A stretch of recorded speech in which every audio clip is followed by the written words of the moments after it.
Hey, good afternoon, everybody. My name is Jayson Lake with the MarineMax Clearwater team, here to talk to you a little bit about Azimut and their story. The story of Azimut, it truly doesn't start with just the delivery of a yacht to an owner.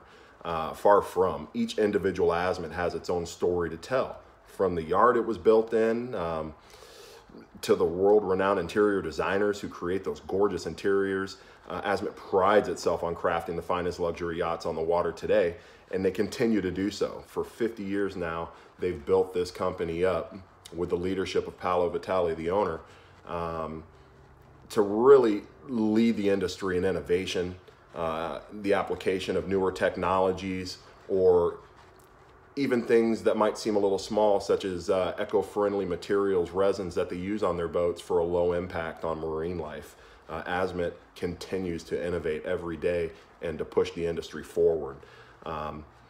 They have a huge sales network worldwide that they've been building on for several decades now. I believe a sales network of roughly 65, 68 countries. Azimut continues to lead the industry in that regard.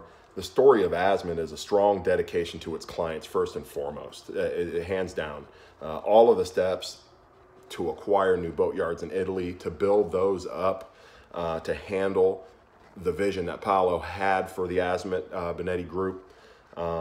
He's been doing this for 50 years, and I believe that him and his team continue, with the help of their North American partners like MarineMax, to position Azimut to be the leader in the industry for another 50 years. And frankly, I'm extremely excited to be a part of that. Thank you.